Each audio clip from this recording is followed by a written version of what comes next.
જો તમારી આસપાસ આ છોડ દેખાય તો તેને સામાન્ય ઘાસ ન સમજતા. શું તમારા ઘરની આસપાસ અથવા ખેતરમાં પણ આવો છોડ ઉગ્યો છે? ઘણા લોકો તેને સુદર્શન તો કેટલાક નાગદમની કહે છે. પરંતુ શું ખરેખર આ છોડ એટલો જ ખાસ છે જેટલું લોકો માને છે?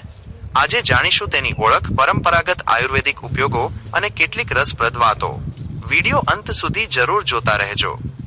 નમસ્કાર મિત્રો, આજે આપણે વાત કરીશું એવા છોડ વિશે જેને ભારતના ઘણા વિસ્તારોમાં સુદર્શન અથવા નાગદમની તરીકે ઓળખવામાં આવે છે. સૌથી પહેલા એક મહત્વની વાત, ભારતમાં એક જ સ્થાનિક નામ અલગ અલગ પ્રદેશોમાં અલગ છોડ માટે પણ વપરાતું હોય છે. તેથી માત્ર નામ અથવા એક ફોટાના આધારે છોડની ચોક્કસ ઓળખ કરવી યોગ્ય નથી. છોડની સાચી ઓળખ માટે તેના પાંદડા, ફૂલ, ફળ, મૂળ અને વૃદ્ધિની રીત જેવી બાબતો જોવામાં આવે છે. આ કારણથી જો કોઈ વ્યક્તિ ઔષધીય ઉપયોગ કરવા માંગે તો પહેલા છોડની સાચી ઓળખ કરાવવી ખૂબ જરૂરી છે. હવે વાત કરીએ તેની પરંપરાગત ઓળખ વિશે. સુદર્શન અથવા નાગદમની તરીકે ઓળખાતા છોડને ઘણા લોકો વર્ષોથી પોતાના ઘરના આંગણે અથવા ખેતરની આસપાસ ઉગાડતા આવ્યા છે. આયુર્વેદ અને લોક પરંપરામાં આવા છોડને વિવિધ ગુણો સાથે જોડવામાં આવે છે. પરંપરાગત માન્યતા મુજબ આ છોડ પાચન ક્રિયાને સહાયરૂપ માનવામાં આવે છે. શરીરમાં સંતુલન જાળવવામાં મદદરૂપ હોવાનું પણ કેટલાક આયુર્વેદિક ગ્રંથોમાં વર્ણન મળે છે. કેટલાક વિસ્તારોમાં તાવ દરમિયાન અન્ય ઔષધિઓ સાથે તેના ઉપયોગનો ઉલ્લેખ પણ જોવા મળે છે. આ ઉપરાંત શરીરમાં થતી સામાન્ય સોજા સંબંધિત પરંપરાગત ઉપયોગની પણ વાત કરવામાં આવે છે. જો કે આ તમામ ઉપયોગો પરંપરાગત જ્ઞાન પર આધારિત છે અને દરેક વ્યક્તિ માટે સમાન પરિણામ મળે જ એવું જરૂરી નથી. ઘણા લોકો પૂછે છે કે શું આ છોડનો સીધો ઉપયોગ કરી શકાય?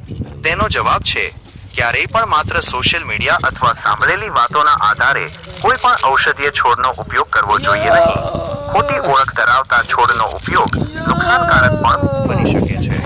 જો કોઈ આરોગ્ય સંબંધિત હેતુ માટે તેનો ઉપયોગ કરવા માંગે તો પહેલા લાયક આયુર્વેદિક નિષ્ણાત અથવા તબીબની સલાહ લેવી જરૂરી છે. આ સાવચેતી તમારા સ્વાસ્થ્ય માટે ખૂબ જ મહત્વપૂર્ણ છે. હવે વાત કરીએ આ છોડની સાચી ઓળખ કેવી રીતે કરવી. જો તમે પણ તમારા વિસ્તારમાં આવો છોડ જોયો હોય તો માત્ર પાંદડાના આધારે નિર્ણય ન લો.